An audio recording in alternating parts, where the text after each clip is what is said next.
Hi everybody, it's Webflow Joe with an Finsweet Webflow hack.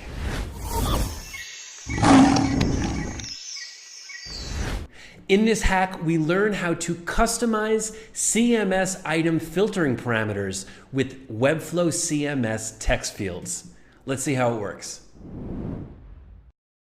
We're in the live example. We're going to look at this filter grid down here and check out these tags. These tags are generated from the CMS. And of course, when you have your live site, these will be hidden, but for the example, we're showing them. These are now filterable through this filter grid. And any user, you, your client, anybody can go and customize these filtering parameters all through the CMS. In Designer, we have a CMS grid and a filter bar set up on the page. First, we're going to look at the CMS to see how we hook up the CMS to this structure. Here in the CMS, in our Hack 5 collection, we have all of our projects added. And in the projects, you'll see text fields. Some of the projects have some of the fields filled out, and some of them have all of the fields filled out. What this is essentially doing is allowing you to add or remove classes from the page and from the filter grid. Type in branding if you want this project to be filtered as branding. Type in web design if you want this project to be filtered as web design. And these text strings are the classes that are going to be added or removed from the filter grid. So we have custom, Webflow, web design, and branding. And if I were to, let's say, add Webflow to this, project 8 would now be filtered by Webflow development.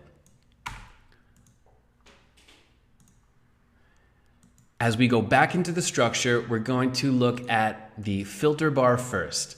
Here we have the Hack 5 filter button class added to these filter buttons. And all of these buttons have the same class structure. There's no add-on class, there's no ID applied. The way that we differentiate between each button is through a data attribute. Here in settings, you'll see the data attribute added to each one. And we have data filter as the name and the value as the class that we were adding in the CMS. So here we have custom for custom functionality. We have Webflow for Webflow development, web design for web design, branding for branding, and an asterisk for all projects. The only difference is that we are adding a period before each of the text strings to turn it into a class. Onto the grid. Here, the collection list, we are applying a class Hack 5 filter grid. The filter item, we are applying a class of Hack 5 filter item. And then inside each item, we have a class called filter switches. Filter switches will hold all of the potential classes that we will be adding to the filter items. And you can see each text block in here does not need a class. It just needs to be connected to that text field in the CMS. So here we have branding, we have web design, we have Webflow development, and we have custom functionality. So if project 8 didn't have any custom functionality applied to it, that text string won't show in the box. And we can remove or show the filter switches from the page. This hack works perfectly with these tags set to display none. So it is totally up to you if you want to show or omit these tags. And what we are going to be doing in the code is taking these text strings and then applying them as classes to its parent filter item.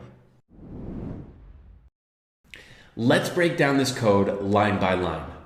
Before our closing body tag, we're going to insert our scripts. First, we're going to include the Isotope library. This library is going to help us filter the grid on the page. When the DOM is ready, we're going to store all of the filter switch elements as a variable called filter item switches. And look what we're doing here. We are targeting the Hack5 filter item. We are getting its child filter switches. And then we're taking all of the children of filter switches. And in this case, the children of the filter switches are all of our parameters that we want to filter by. For each of the filter switch elements, we're going to run a function. So for each of these, we're going to run a function. And that function is going to get the text of the filter switch. We are going to store that as a variable called filter switch text. So we see branding on the page, Webflow development on the page. We're going to grab that text. And if that text is on the page, if it is part of the page, we are going to run this important line of code. So what does this mean if it's on the page? We see in the live example and in the structure that some of the filtering elements are seen inside of the filtering items. If in the CMS you add branding to that project, you add Webflow development to that project, it's going to be populated on the page. Again, it doesn't need to be visible, but it needs to be generated on the page. So if that text is generated on the page, if we want to filter by that parameter, we are going to add a class to the Hack5 filter item. This is the beauty of adding classes with Webflow CMS. We are going to take this filter switch text and we are going to find its closest Hack5 filter item. That would be its parent item. And we are going to add a class to that parent item. And the parent item is going to get a class of the filter switch text variable that we stored above. So if a project has branding, Webflow CMS, and those two classes, we're going to go ahead and add those two classes to the Hack5 filter item. And now our Hack5 filter item has additional add-on classes.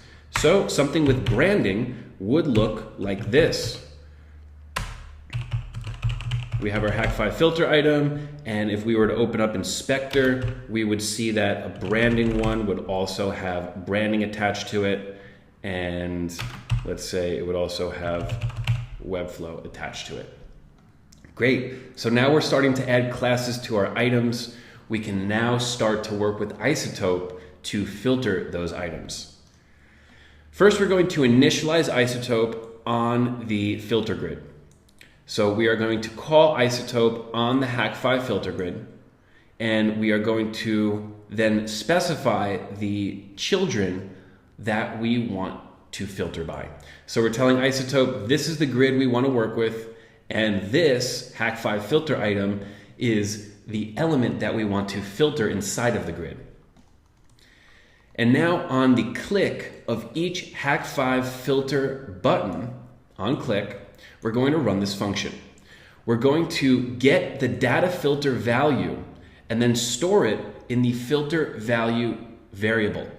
So when we were adding data attributes to our buttons, we added them as classes. So now we're going to go and grab those values we added, store it as a variable, and now we're going to pass that filter value to Isotope. So now we're telling Isotope, hey, this is what we want you to filter by. We want you to filter by the filter value, which is the data attribute class we applied to the buttons. And that's it in terms of functionality. We do not have to run the rest of this code if we don't want. The grid is going to work as of right now. However, I highly recommend that you include this code if your filter buttons are sticky or fixed on the page. Before I jump into this code, let me show you what's happening here and why we're using this code. Look what happens when we have all projects selected and we scroll down to all of our projects. As this is fixed, maybe I want to change my selection to web design. If I click web design, look how it nicely scrolls to the top of the page. If I go back to all projects, it's going to scroll to the top. If we did not scroll to the top and we clicked custom functionality here, it is not going to show any results. It's going to look like we just moved to the bottom of the page with no results. But by scrolling to the top, we provide the user the experience of seeing the newly filtered items. Here you can see that we have our scroll to element function. I'm going to go over this function right here. What we want to do is scroll to the top of the page once that button is clicked. So we're defining our function, and we're going to scroll the browser page in an animation with the animate method. And we are going to specify the element that we're scrolling to, and we're going to specify the distance it will scroll to from the top of the element, the selected element. So that is what this is right here. We are going scroll top, we are defining the element, we are adding an offset from the top of -20 pixels. And then we're going to specify the duration in milliseconds. And now that this function is defined, we can run the function up here. So we are running the scroll to element function. We are inserting our hack content class, which is the element we're scrolling to. And we are defining the time of 1000 milliseconds or 1 second. And by defining this function, we can plug in whatever we want. So you may want to scroll to the top of the filter bar, or maybe the whole top of the page. Or if you'd like, you can completely remove this. Maybe your filter buttons are not sticky and fixed, and this doesn't make sense for you. It's totally up to you. And now we are filtering items on our grid. We've added classes with the CMS, and we are ready for a great user experience. Thank you so much for checking out this hack. Please clone the project. We have the entire hacks project available for clone. Start learning how these hacks work and use them on your live site. We're always releasing new hacks, so if you want to be updated, subscribe to our YouTube channel. If you want a super simple plain text email when we release a new hack, sign up at finsweet.com/hacks-updates. If you want to request a hack, we'll check it out and see if it's possible in Webflow. Go to finsweet.com/hacks-request. That's effing sweet.